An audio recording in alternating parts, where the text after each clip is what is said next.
Pretenders? Until we met. Fools die. My true love. When your lover leaves, never leave me.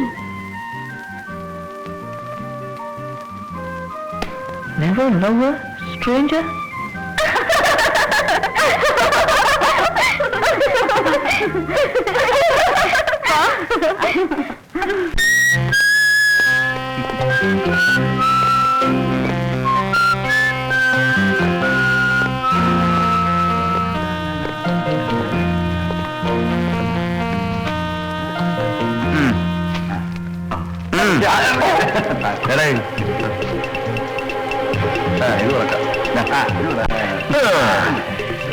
ഇതെന്താ വില കിലോയ്ക്ക്?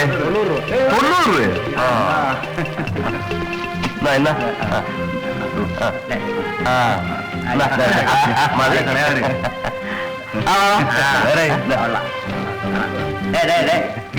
കുപ്പി ഉടക്കരുത്. നല്ല taste ഉണ്ട്. വേറെന്തുണ്ടെന്ന് നോക്കി.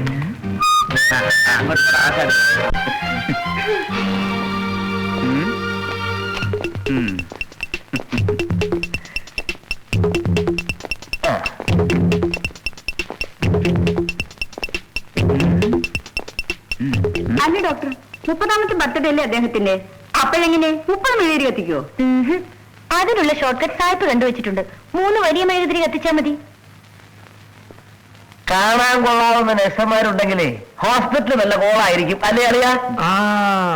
അതിനിപ്പോ ഡോക്ടറും കാണാന് അത്ര മോശമൊന്നുമല്ല. അതും ശരിയാ. വെറുതെ അല്ല ആശുപത്രിയിൽ ആളൊഴിഞ്ഞ നേരം കാണാത്തത്. ഇതൊക്കെ ഒന്ന് പാക്ക് ചെയ്ത് തരൂ. ഈ പെങ്കച്ച് കൊള്ളാമല്ലോ. ഇതിന്റെ പേരെന്താ ഡോക്ടറെ? ഇതിനോട് നേരിട്ട് ചോദിച്ചു കഴിഞ്ഞാൽ അതൊരു തരം പഞ്ചാരി അരിയാകുമല്ലോ എന്ന് കരുതിയാ ഡോക്ടറെ വിളിച്ചത്. ഒന്ന് പറഞ്ഞേ ഡോക്ടർ. നിങ്ങൾ അനാവശ്യമായിട്ട് മുന്നിൽ പോകുന്നുണ്ടോ? കണ്ടോ, ദേഷ്യം വരുമ്പോ ഡോക്ടറിന്റെ പുരിയ കിടന്ന് പറയുന്നത് കണ്ടോ? മെഡിസിന് പഠിച്ചതിന് പകരം വല്ല സിനിമയിലും ചെന്ന് ചേർന്നിരുന്നെങ്കിൽ 1 ഡസൻ ഉർവശിയെങ്കിലും കിട്ടുമായിരുന്നു.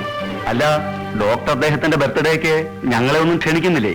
എടാ മണ്ട, അടുപ്പമുള്ളവരെ പ്രത്യേകം ക്ഷണിച്ചിട്ട് വേണം.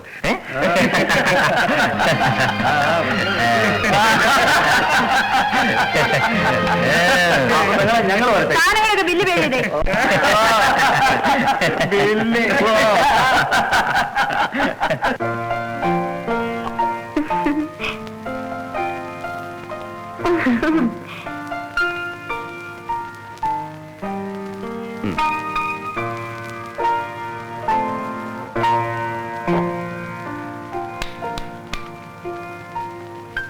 Many happy returns of the day. Thank you. കാന്താരി, നീ വല്ല സ്റ്റൈലിൽ ഇത് കൊണ്ടുവരുന്നത് കാണുമ്പോ നീ എന്തോ അധ്വാനത്തിൽ കഷ്ടപ്പെട്ടുണ്ടാക്കിയ കാശ് കൊടുത്ത് വാങ്ങിച്ചാന്ന് തോന്നുന്നു. അയ്യേ, എന്റെ പോക്കറ്റ് മണിയിൽ നിന്നും ഞാൻ തന്നെ ഇസ്കി ഉണ്ടാക്കിയ കാശിന് വാങ്ങിയതാ. അതെ അതെ, എന്റെ പോക്കറ്റിൽ കിടന്ന മണി നീ ഇസ്കി എടുത്ത് വാങ്ങിച്ചാണെന്ന് പറ. പിന്നെ നമ്മൾ തമ്മിൽ ഒരു ഫോർമൽ വിഷയവും താങ്ക്സ് പറച്ചിലും വേണം. വേണ്ട, പക്ഷേ ഒരു ഉത്തമ ഭാര്യ എന്ന നിലയിൽ വർഷാവർഷം ഓരോ പിറന്നാളിനും ഇങ്ങനെ ഓരോ പാക്കറ്റ് മാത്രം തന്നാൽ പോരാത്തതാകുന്നു. പിന്നെ അടുത്ത പിറന്നാളിന് മുമ്പെങ്കിലും ഒബ്ജക്ഷൻ ഒബ്ജക്ഷൻ ഒരു കിഴിക്കാൻ പറ്റും. ഞങ്ങൾ ഭാര്യയും ഭർത്താവും സംസാരിക്കുന്നത് നിനക്കെന്താണ് ഒബ്ജക്ഷൻ? ഉണ്ട് മാന്യരെ, എന്റെ പഠിത്തം കഴിഞ്ഞ് മെഡിസിൻ ഡിഗ്രി എടുത്ത് ഞാൻ ഡോക്ടർ ശാരദയുടെ അസിസ്റ്റന്റായി ചാർജ് എടുക്കും വരെ ഹോസ്പിറ്റലിലെ രോഗികളുടെ ഉത്തമ താല്പര്യങ്ങളെ മാനിച്ച് ഒരു കാരണവശാലും ഡോക്ടർ ശാരദ പ്രസവാവധി എടുക്കുവാൻ പാടില്ലാത്തതാകുന്നു. ശരി കൊച്ചെ, എനിക്ക് അപ്പോഴേക്കും വയസ്സ് 10-40 ആകുമല്ലോ. ജനിക്കാൻ പോകുന്നത് ആണായാലും പെണ്ണായാലും വളർന്ന് പ്രായപൂർത്തിയാകുമ്പോഴേക്കും കണ്ണിൽ വെള്ളമെടുത്തു പോകും. May come in doctor? Yes come in. ക്ഷണിക്കാവുന്നതാണെന്ന് അറിയാം. എന്നാലും ഈ സുദിനത്തിൽ അവർ best wishes and many many happy return.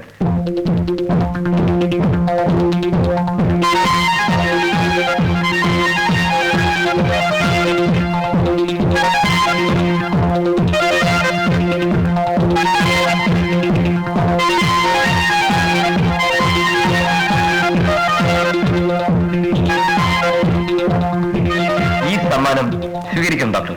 എന്റെ പിറന്നാള് ഒരു സ്വകാര്യ സംഭവമാണ്. മറ്റാളുകളെ വിളിച്ചു വരുത്തി ആഘോഷിക്കുന്ന പതിവ് എനിക്കില്ല. മറ്റുള്ളവരുടെ സമ്മാനങ്ങൾ സ്വീകരിക്കുന്ന പതിവ്. That shows your Nobel character. പക്ഷെ ഡോക്ടർ, ഒരുപാട് തവണ ആവശ്യമില്ലാതെ ഞങ്ങൾ ഡോക്ടർക്ക് തലവേദന ഉണ്ടാക്കിയിട്ടുണ്ട്. ചെറുപ്പത്തിന്റെ വിവരക്കേട്, അല്ലെങ്കിൽ അവിവേകം കൊണ്ടുള്ള എഴുത്തിയാട്ടം. ഡോക്ടർ അതൊക്കെ മറക്കണം, ക്ഷമിക്കണം. എന്തെങ്കിലും ഹാർട്ട് ഫീലിംഗ്സ് ഉണ്ടായിട്ടുണ്ടെങ്കിൽ അത് മെന്റ് ചെയ്യാൻ കൂടിയാണ് ഞങ്ങൾ വന്നത്. വെൽ, നിങ്ങളുടെ വാക്കുകൾ മനസ്സിൽ തട്ടി പറയുന്നതാണെങ്കിൽ 100%. Very good.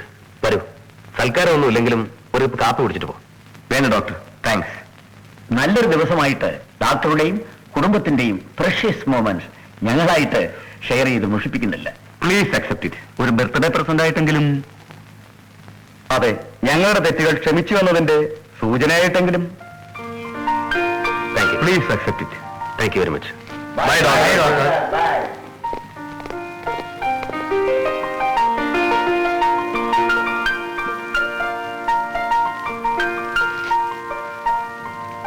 ആരും ചീത്തയായി ജനിക്കുന്നില്ല, ചീത്തയായി മരിക്കുന്നുമില്ല. സാഹചര്യങ്ങളാണ് അവരെ ചീത്തയും നല്ലതൊക്കെ ആക്കുന്നത്. ശരിയല്ലേ? എന്തോ എനിക്കിപ്പോഴും അവരെ ബോധ്യം തോന്നില്ല.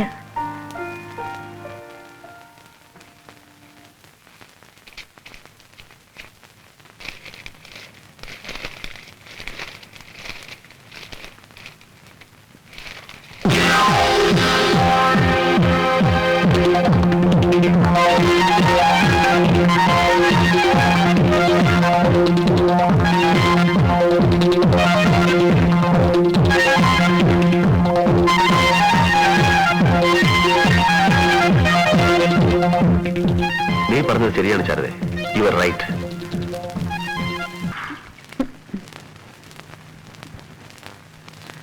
നിങ്ങൾ ഇവിടെ നിൽക്കില്ല, ഞാൻ പോയിട്ട് ഇപ്പൊ വരാം. പുഷ്പയോ എന്റെ വീട്ടിലോട്ട് വരുന്നു. സ്വാമി മഹാഗണപതി, അയ്യോ സ്വാമിയേ, വിനായകനെ, വിഘ്നേശ്വര, നീയാണ് എന്റെ പുഷ്പയെ ഇങ്ങോട്ട് അയച്ചത്. ഞാൻ നിനക്ക് 108 തൈ കൊടുത്തേക്കാം. മഹാഗണപതി. ഷർട്ടോടെ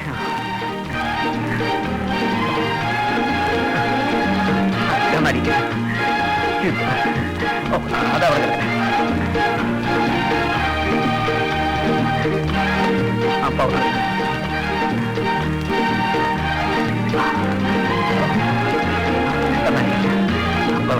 കണ്ടിട്ട്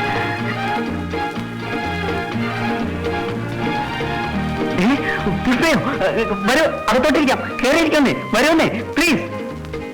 എന്റെ കത്തിന് മറുപടി തരാൻ നേരിട്ട് വേണമായിരുന്നോ? ഒരു വാക്ക് പറഞ്ഞാൽ ഞാൻ അങ്ങോട്ട് വരുമായിരുന്നില്ലേ? I am really happy and proud of it. ഈ കത്ത് നിങ്ങൾ അയച്ചതല്ലേ? ആ അതെ. ഇനി ഇങ്ങനെ മര്യാദകൾ കാണിച്ചാൽ അനുഭവം വേറെ ആയിരിക്കും. സോറി, നേരിട്ട് പറയാൻ ഒരു മടി. എന്റെ മനസ്സ് തുറന്നു കാണിക്കാൻ വേണ്ടിയാ ഞാൻ ഈ കത്ത് എഴുതിയത്. മറ്റാരെങ്കിലും തുറന്നു കാണിച്ചാൽ മതി. എന്നോട് പ്രേമൊന്നും വേണ്ട, മനസ്സിലായോ? മാഡം, ഞാൻ പ്രേമിക്കും, ചത്താലും പ്രേമിക്കും. നമ്മുടെ കോൺസ്റ്റിറ്റ്യൂഷൻ അനുസരിച്ച് ആർക്കും ആരെയും പ്രേമിക്കാം. പ്രേമിക്കാം, പക്ഷേ വായില് പല്ലൊന്നും കാണില്ല. പല്ലില്ലാതെ ഞാൻ പ്രേമിക്കും. That's my deep love. മേലാൽ ഈ പ്രേമോന്നും പറഞ്ഞു വന്നാൽ ലോകത്തിലായിരിക്കും നിങ്ങൾ താമസിക്കുന്നത്, മനസ്സിലായോ?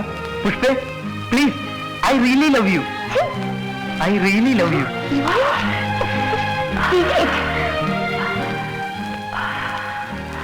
എടാ മോനെ, മരുമോനെ, നിനക്ക് ഈ പണിയുണ്ടല്ലയോ? നീ എന്തുവാ പറഞ്ഞേ? ആർക്കും ആരെയും പ്രേമിക്കാൻ കോൺസ്റ്റിറ്റ്യൂഷന് വകുപ്പുണ്ടെന്നോ? എന്നാ അവള് പറഞ്ഞ പോലെ ആർക്കും ആരുടെയും പല്ല് തല്ലി കുഴിക്കാനും കോൺസ്റ്റിറ്റ്യൂഷന് വകുപ്പുണ്ട്. ഈ ചെറു പ്രായത്തിലെ നീ വകുപ്പിൽ പിടിച്ച് കളിക്കാതെ കേറി പോടാ.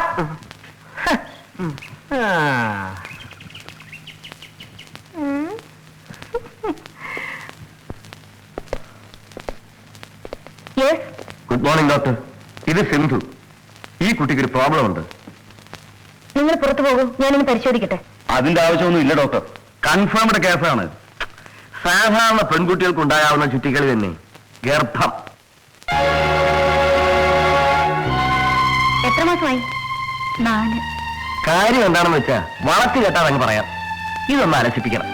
ഈ കുട്ടിയുടെ ഹസ്ബൻഡ് എവിടെ? അതല്ലേ ഡോക്ടർ പ്രശ്നം. അങ്ങനൊരു പാർട്ടി ഇല്ല.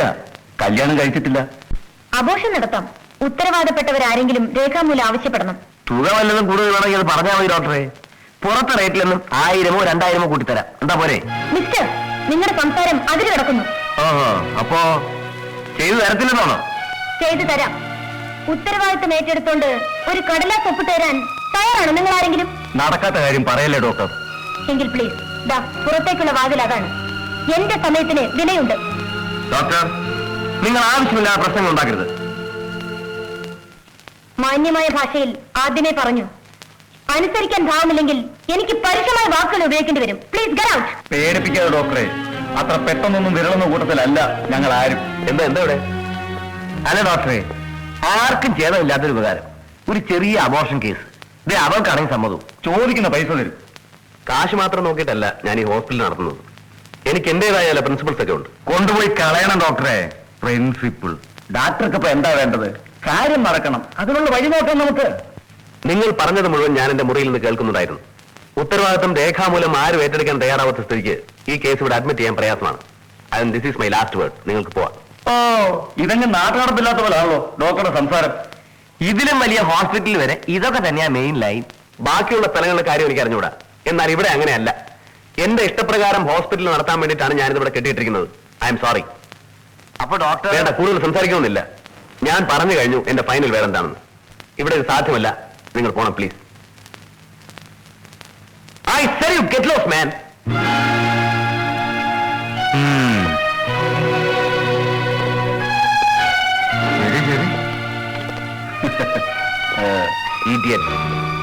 എന്താണ് അവന്മാർ നമ്മൾ ഈ ഹോസ്പിറ്റലിനെ കുറിച്ചും നമ്മളെ കുറിച്ചും കരുതിയിരിക്കുന്നത്?